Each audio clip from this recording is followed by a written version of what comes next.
forma pela qual nós sintonizamos com os espíritos. O nosso humor está relacionado a isso, as nossas doenças estão relacionadas a isso. Existem doenças, inclusive, eu citei a obra Nos Bastidores da Obsessão, lá existe um caso que Manuel Filomeno de Miranda vai diagnosticar como doença simulacro. O que é isso? Uma mulher que reencarna, está ali num leprosário e a hanseníase dela é o resultado de um processo obsessivo. Afasta o obsessor, a hanseníase acaba. Está lá no livro registrado. Existem casos, inclusive, e nessa mesma obra Miranda cita isso, o nome da jovem chama-se Mariana, é uma adolescente, ela recebe uma influência tenaz de um espírito, né, de uma existência transata, chama-se Guilherme.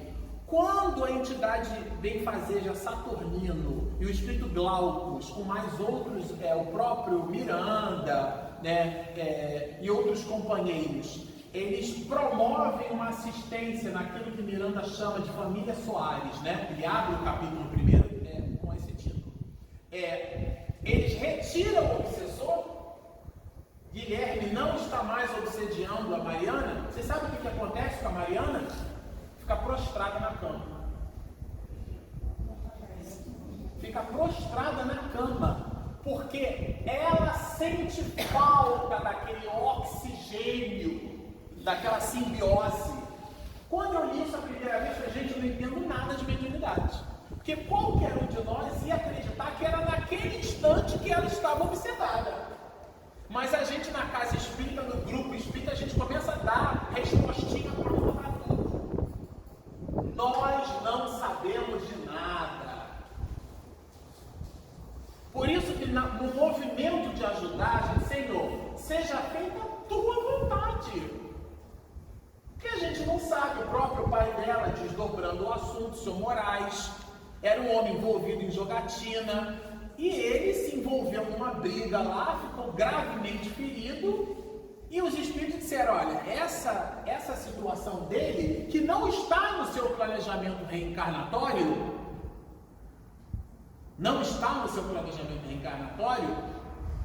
lhe servirá de lição.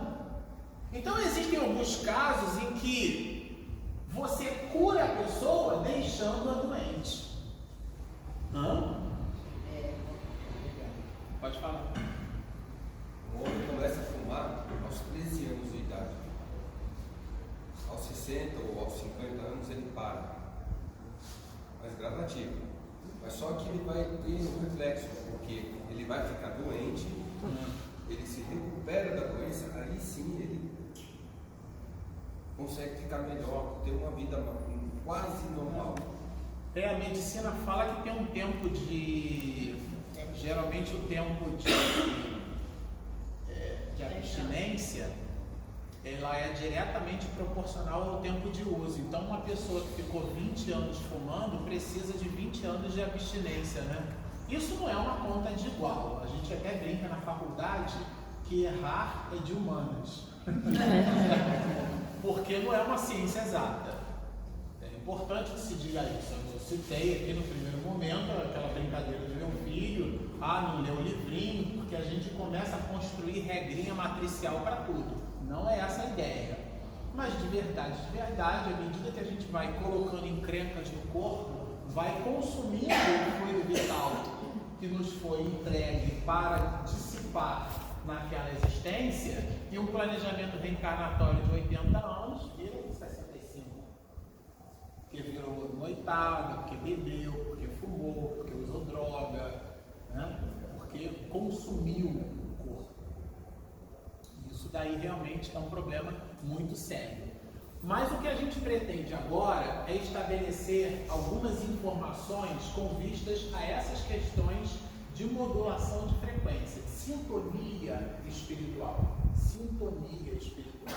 E para falar de sintonia espiritual, a gente precisa entender o que o livro dos médiuns fala a esse respeito. Quem pode ler? Eu leio. De fato, nós nos comunicamos com os espíritos encarnados dos médiuns, da mesma forma que com os espíritos propriamente ditos, tão só pela irradiação do nosso pensamento. Opa! Aqui o espírito está dizendo o seguinte: nós espíritos, ele estava dizendo espírito, nós nos comunicamos, tanto faz com outros espíritos ou com os médiuns, da mesma forma, irradiando o pensamento. É da mesma forma, a comunicação se dá através. Isso já tira 3/4 dos tiques que alguns médiuns possuem. Está escrito ali, eu trouxe o livrinho, item 225 do livro dos médiuns. Tem um caso muito famoso, muito antigo, de pessoas que iam visitar Chico Xavier em Pedro Leopoldo. E aí ele estava com um processo de inchaço, né, nas pernas, muito tempo atendendo as pessoas, ele sentado. O que ele fez? Ele tirou o chinelinho do pé e, para não ficar com os pés em cima do chão puro, colocaram para ele ali uma toalhinha, ele deixava o chinelinho de dedo ali do lado e ficava descalço. Aí chegava o médium, ia falar com o Chico, né, olhava, Chico está descalço. Aí veio outro, Chico. Aí dá que um monte de médium ficar descalço na nome de única.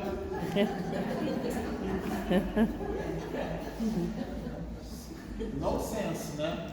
Mas aí a gente acaba fazendo isso. Transfere, ó. Sempre digo isso em seminário. Chama de água fluidificada, mas trata igual água benta.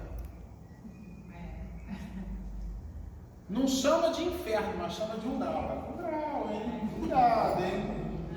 Muda só o nome, não chama de demônio, mas chama de obsessor. Tá cheio de obsessor, cheio de encosto.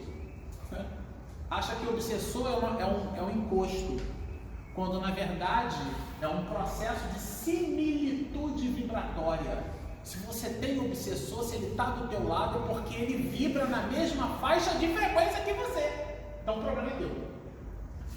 Então, e às vezes nem é ele, é a gente. Atrai o danado, né? Exato. Vem aqui que eu tô com tanta saudade de você. E aí culpa o espírito, né? Te gosto tanto, né? Eu gosto do seu bem, né? Nós estamos obsediando, Meu obsessor querido, né?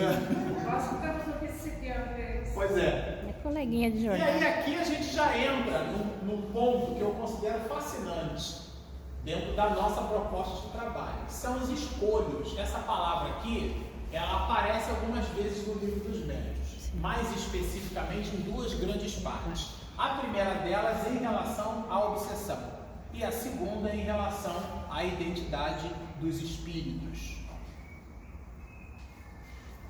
Kardec vai dizer assim: escolha é um empecilho, tá, gente?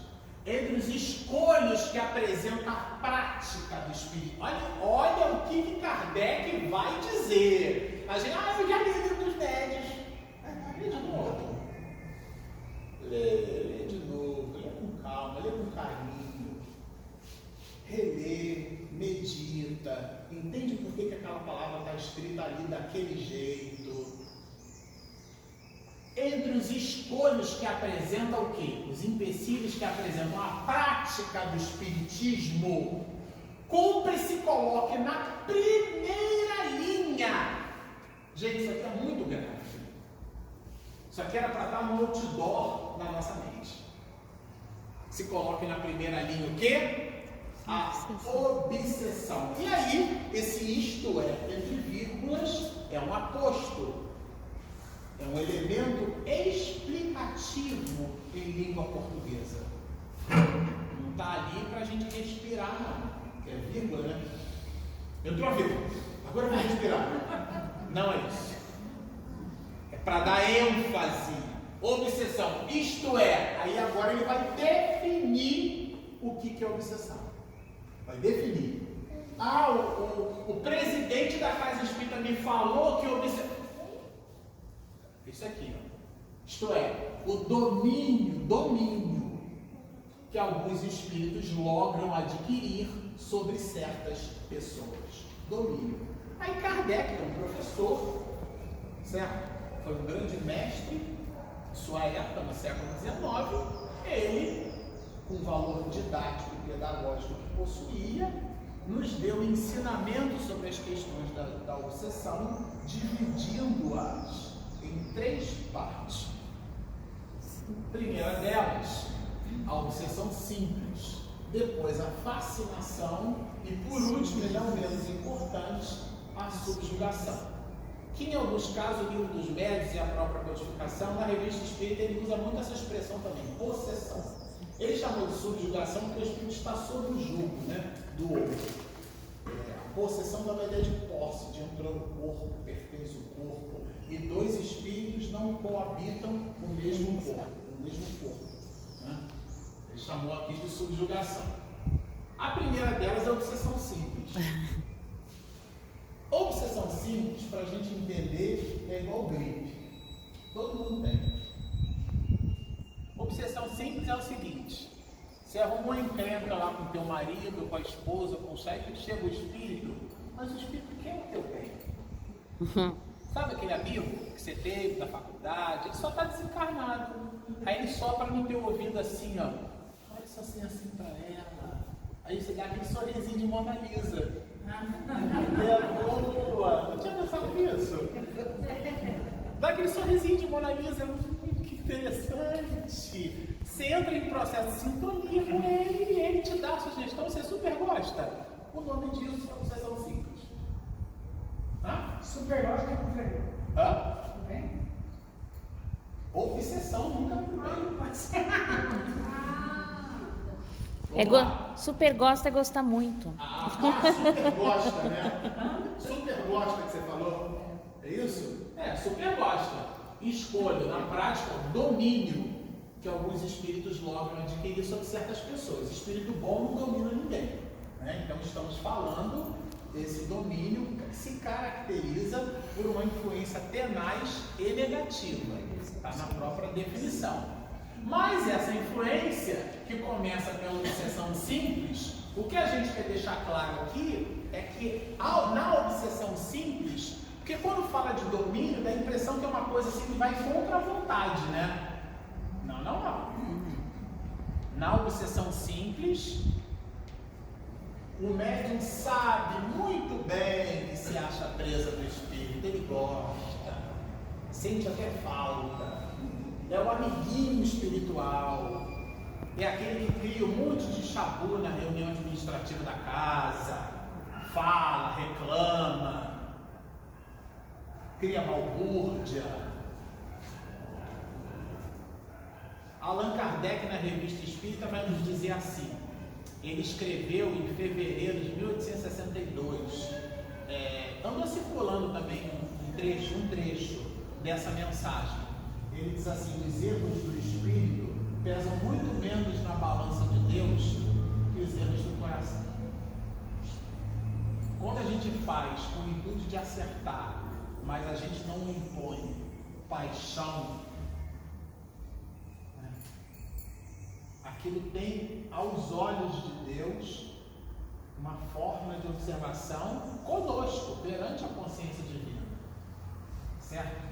Agora, quando a gente faz com o intuito de perturbar, de criar dissensão, isso nós percebemos entre nós, os espiritistas, determinados assuntos que nós pululamos, e são assuntos de fato polêmicos, mas pouco agregam na transformação da criatura. São assuntos que em latim, a gente tem um nome para isso, né? A gente chama de lama caprina. É assunto estéril, inútil, serve para nada, só para criar confusão. E aí tem o espírito de corpo, que é o espírito de equipe, né? Aquela pessoa com o espírito de corpo, e tem o espírito de porco, que é aquela pessoa que fustiga, que ela vai ali só para criar problema. E esse dali está ali, ó. Ele está no pacote da obsessão simples, que é igual gripe. Todo mundo tem. Influencia os espíritos em nossos pensamentos e atos muito mais do que imaginais. De ordinário, são eles que vos dirigem. Agora, a gente que escolhe. Eles influenciam, mas não determinam. Quem determina o nosso comportamento somos nós mesmos. Nós não somos marionete na mão dos espíritos. Agora, sintonizou com ele, já está ali com ele. Está vibrando e pensando dentro dos mesmos princípios. Mas não fica aí não. Existe a fascinação. Para a gente entender um pouco a fascinação, eu estudei numa escola de marinha, e aí era curioso, né? Que a gente aprendia a marchar todo mundo igualzinho, né? Batendo o pé, assim, né? Marcha, fazia assim, né? Marcha, né? Bate o pé direito. Aí 200, imagina só, 280 alunos, tudo igual um colézinho de coco, né? Andando, tudo marchando o pé, marcando a marcha com o pé direito. Aí a mãe vira para a amiga do lado, né? E olha, sei lá, olha que maravilha, só o meu filho tá certo, só ele tá marcando com o pé esquerdo.